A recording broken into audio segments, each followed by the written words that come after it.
निकालने की कोशिश, क्योंकि वो नीचे जाके उन्होंने सुरंग बनाई थी।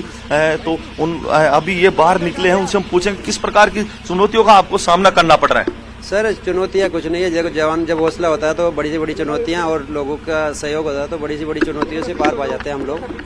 बाकी आप लोगों को पता ही है पत्थर बहुत हार्ड है, जिसको हाइड्रोलिक मशीनें भी तोड़ने में पूरा दिन लगा दी, उतनी हाइट को हमको मैनुअली तोड़ना है पत्थरों को।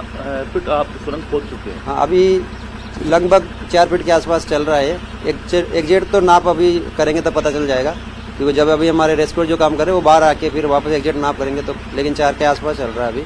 चेतावनी का सामना करना पड़ रहा है? चेतावनी अब शुरू में तो बारिश ने तंग कर दिया, शुरू में पूरा हमारा एक रात खराब कर दिया, बारिश की वजह से वो नहीं हो पाया। फिर पत्थर हार्ड आ गया, शुरू में मिट्टी था तो इजी हो गया, फिर पत्थर आ गया, पत्थर को तोड़ने में काफ़ी मशक्कत का सामना करना पड़ा। अब जो हम टनल बना रहे हैं तो जो वो एकदम जो इससे सीमेंट बनाया जाता है वो वाला पत्थर है, यानी जिसको हार्ड पत्थर बोलते हैं। अभी कितना फीट और खोदे जाना है?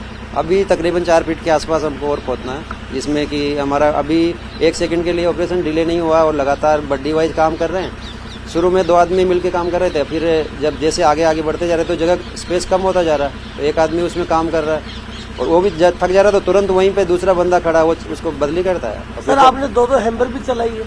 हाँ, सारे इक्विपमेंट हमारे सभी हमारे पास है, साधन जितने भी है, प्रशासन, डीएम सर, कलेक्टर सर, सारे हमारे सीनियर अधिकारी सब यहीं बैठे हैं रात दिन, और सभी लोग जो जरूरत पड़ती है सारे सामान उपलब्ध करा रहे हैं। लेकिन हालात ही ऐसे हैं कि उसका तो कुछ कर नहीं सकते। 170 फीट की गहराई में नीचे उतरकर रेस्क्यू ऑपरेशन को अंजाम देना, सुरंग खोदना एक काफी चुनौतीपूर्ण कार्य है। किन परेशानियों का आपको सामना करना पड़ता है? कैसी क्लाइमेट है नीचे? क्या सांस लेने में कोई दिक्कत होती है? नहीं, सांस वो सारी चीजें हमने पहले ही कर लिया क्लियर। हमने बाकी यहाँ मेडिकल वाले भी उपस्थित है, वो लोगों ने ऑक्सीजन सप्लाई कर रखा है और नेचुरल हवा देने के लिए बीच बीच में जब थोड़ा वहाँ पे डस्ट उड़ता है, क्योंकि पत्थर जब तोड़ते हैं तो डस्ट काफ़ी उड़ता है, तो उसको निकालने के लिए कंप्रेसर भी हमने साथ में रखा है, बीच बीच में डस्ट को बाहर निकालते हैं। तो जब ड्रिल करते हैं तो धुआं उड़ता है, साथ में दिखता भी नहीं, कोई कई बार वो धुआं उड़ के जो हमारा आई प्रोटेक्टर होता है, ग्लास होता है, उसके ऊपर जम जाता है, बार बार उसको हटाना पड़ता है, कई बार आँख बंद करके भी ड्रिल करना पड़ता है। तो अब छोटे छोटे पत्थर उसमें जो उछलते हैं, जो सीधे आँख में लगते हैं, कई बार हमको लगता है कि घुस तो नहीं गया, अगर थोड़ा भी मोटा आ गया तो पत्थर अगर उछल के आ गया तो आँख भी खराब हो सकती है, तो आँख में कई बार लगता है तो हमको लगता है कि लग तो नहीं गया, देखते हैं। तो चुनौतियाँ बहुत है। पत्थर पे जब हम पिन को उसको रखते हैं, पॉइंट बिट को रखते हैं, तो अगर थोड़ा भी उसमें प्रेशर कम होता है तो बिट खिसक के या उछल के दूसरी साइड चला जाता है, जिसलिए जवानों को चोट लगने का भी डर रहता है उसमें। तो लेकिन जवान हौसला है और हौसले के साथ और आप लोगों की दुआओं के साथ सभी की सहयोग से हम लोग काम कर रहे हैं और जल्दी हम लोग इसको ऑपरेशन को खत्म कर रहे हैं। एक आखिरी सवाल है, आप लोग जैसे काम कर रहे हो तो कितना टाइम लग रहा है एक व्यक्ति को, कितना देरी तक वो काम कर पा रहा है नीचे? जैसे कि शुरू में तो जैसे मैं सबसे पहले मैं गया था तो जो डाया हमको बताया गया था, लेकिन मुझे लगा पत्थर हार्ड है तो उसको हमने डाया को डबल किया। मैंने डबल इसलिए किया कि ताकि अगले वाले बंदे को थोड़ा टाइम कम लगे और उसको स्पेस मिले करने के लिए। और फिर जैसे जैसे आगे गए तो मैं शुरू में 3 घंटे के आसपास मैं और मेरा बड्डी दोनों ने, रवि प्रकाश और जो दूसरा था उसने, हम लोगों ने अच्छा काम करके आए शुरू में। फिर बाकी धीरे धीरे जैसे कि आगे बढ़ते जा रहे तो कोई बड्डी 2 घंटा कैपेसिटी, टाइम से मतलब नहीं, उसमें कैपेसिटी है कि अगर थकान हो रही तुरंत बाहर, दूसरा बड्डी तैयार बैठे सभी लोग पीछे। महावीर जी, जैसे कि मान आप अंदर हो तो कोई खाना पीने की जो है पानी की लगी तो उसके लिए क्या करना? पानी के लिए ऊपर से बंदे तैयार है, वो अंदर से आवाज देता, कम्युनिकेशन है साथ में, तुरंत पानी वगैरह पहुंच जाता है। एक पानी का ही है, बाकी और कोई जरूरत नहीं पड़ता हमारे को। धन्यवाद। Thank you sir. ये थे महावीर जो जवान है। तो बहुत धन्यवाद हीरालाल आपका भी तमाम जानकारी देने के लिए। तो फिलहाल लगातार जो है रेस्क्यू ऑपरेशन चल रहा है और इस बीच एक बड़ी खबर आ रही है। दक्षिण कोरिया में बड़ा विमान हादसा हुआ है और 23 लोगों की इसमें मौत हो गई है। रनवे से उतरकर विमान दुर्घटनाग्रस्त हुआ है। बड़ी खबर आपको दक्षिण कोरिया से बता रहे हैं, जहां बड़ा विमान हादसे का शिकार हुआ और इसमें 23 लोगों की मौत हो चुकी है।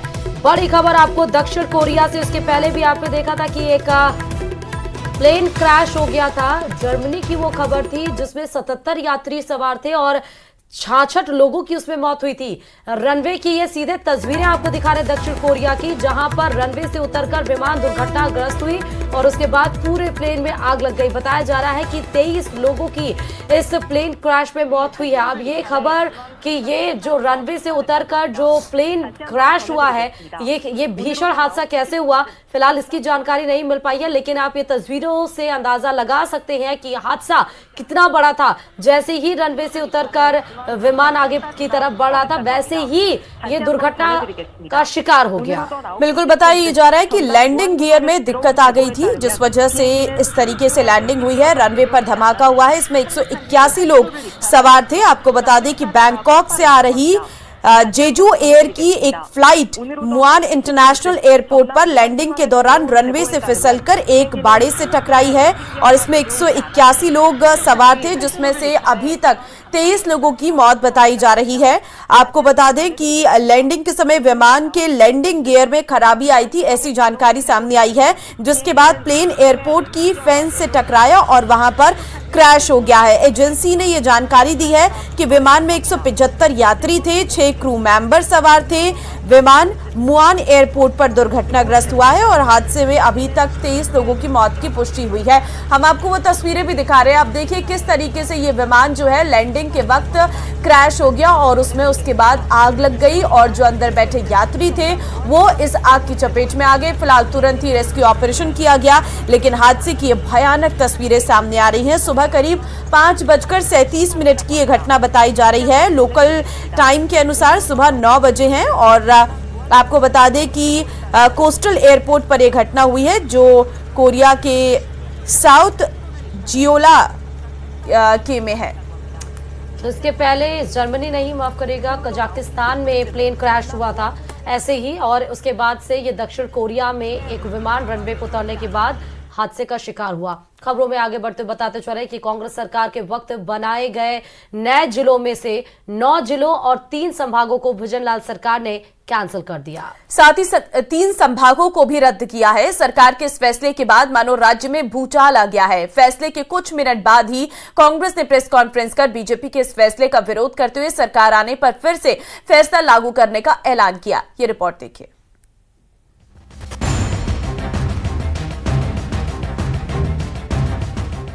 भजनलाल कैबिनेट के सबसे बड़े ऐलान। राजस्थान के 9 जिले सरकार ने किए कैंसिल। पंचायत समितियों का होगा पुनर्गठन। जिला परिषदों का भी फिर से होगा गठन। एसआई भर्ती पर कैबिनेट में नहीं हुआ फैसला।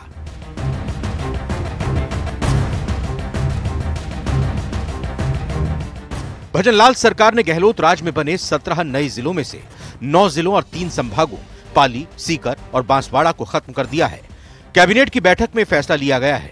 राजस्थान में अब 41 जिले और 7 संभाग रहेंगे। इस संबंध में समीक्षा करने हेतु जो हमारी समिति बनाई थी, हमारी जो एक्सपर्ट कमेटी बनाई थी, उनकी जो रिपोर्ट आई, उनके आधार पर हमने तय किया है कि नवीन जिलों जो बनाए गए हैं उनको हम नहीं रखेंगे। उन जिलों की अभी आवश्यकता नहीं है और जो हमारे 3 संभाग बने हैं उनकी भी आवश्यकता नहीं है। भविष्य में जब कभी भी सरकार ठीक लगेगी, जनता की मांग आएगी, कभी भी सरकार कर सकती है, इसमें कोई सरकार के ऊपर बंदिश नहीं है। इसलिए मंत्रिमंडल ने इस निर्णय के बाद अब राजस्थान में कुल 7 संभाग ही रहेंगे और 41 जिले ही रहेंगे। बाकी वाले जो उन्होंने बनाए हैं वो नहीं रहेंगे। इसके साथ ही सब इंस्पेक्टर भर्ती को लेकर बैठक में कोई फैसला नहीं लिया गया है। कानून मंत्री जोगाराम पटेल ने कहा, एसआई भर्ती का प्रकरण एजेंडे में नहीं था, मामला कोर्ट में लंबित है, कोर्ट इस पर फैसला करेगा। क्योंकि मामला न्यायालय में विचाराधीन है और जो विषय न्यायालय में विचाराधीन होते हैं, जब तक न्यायालय का स्टे ऑर्डर है उस पर न तो कमेंट्स करना ठीक है। आपकी अध्यक्षता में जो कमेटी थी उसने रिपोर्ट दे दी है सर, रिपोर्ट पर कोई निर्णय होगा? मैंने आपको पुनः कहा कि जब तक मामला न्यायालय में विचाराधीन है, हम उस पर कुछ भी निर्णय लेने की स्थिति में नहीं है और निर्णय लेंगे, शीघ्र लेंगे, न्यायालय से निपटते ही ले लेंगे। कैबिनेट बैठक में समान पात्रता परीक्षा सीईटी का स्कोर 1 की जगह 3 साल तक मान्य रखने पर फैसला हुआ। साथ ही खाद्य सुरक्षा योजना में 3 महीने के लिए अभियान चलाकर नए नाम जोड़े जाएंगे। प्रदेश में पंचायत समितियों और जिला परिषदों का भी पुनर्गठन किया जाएगा। पहला निर्णय ये लिया गया है कि हमारी जो ग्राम पंचायतें हैं इनका भी हम पुनर्गठन करेंगे। ग्राम पंचायतें, पंचायत समितियां और जिला परिषद, और इनके पुनर्गठन के लिए जो मोटे मोटे तौर पर जो आधार रखे गए हैं, तो हमारे सामान्य जो है वो जनसंख्या 2019 में 4000 थी और अधिकतम 6500 थी, और इसमें अब हमने 4000 की जगह 3000 कर दिया है और 6500 की जगह 5500 कर दिया। नए जिलों के साथ ही भजनलाल सरकार की कैबिनेट के कई बड़े फैसलों पर मुहर लगी, जिसमें 2025 में 1 लाख बेरोजगारों को नौकरी, 31 दिसंबर तक केवाईसी नहीं तो नाम हटेंगे, टीएडी में छात्रावास अधीक्षक के लिए पात्रता बदली, पशुधन सहायक को 3 पदोन्नति मिलेगी। कैबिनेट की बैठक में 4 एजेंडों पर निर्णय। फिलहाल भजनलाल कैबिनेट ने गहलोत राज में बने 9 जिलों और 3 संभागों को खत्म करके सियासी भूचाल ला दिया है, जिसका कांग्रेस भरपूर विरोध कर रही है। Bureau report, news 18 Rajasthan.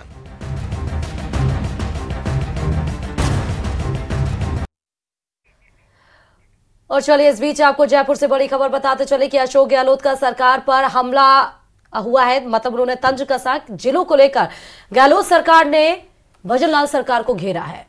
बिल्कुल, आपको जानकारी दे दें कि गहलोत ने यहां पर सरकार पर हमला बोला है और डीग भरतपुर से 35 किलोमीटर उसे खत्म क्यों नहीं किया गया, इस पर सवाल उठाए गए हैं। सुनिए जरा आप क्या कहा उन्होंने। डीग जो है जिला हमने बनाया 35 किलोमीटर भी है भरतपुर का, फिर उसको खत्म क्यों नहीं किया? डीग जिला जो है बनाया हमने, वो तो बहुत नजदीक है भरतपुर के। अगर दूरी क्राइटेरिया होती तो उसको कैसे खत्म कर दिया? बाकी तो 100, 125, 140 किलोमीटर पे मुख्यालय हैं। जैसलमेर से बड़ी खबर आपको देंगे, जहां पर पानी और गैस का रिसाव जारी है। ट्यूबवेल खोदते समय पानी और गैस रिसाव हो रहा है।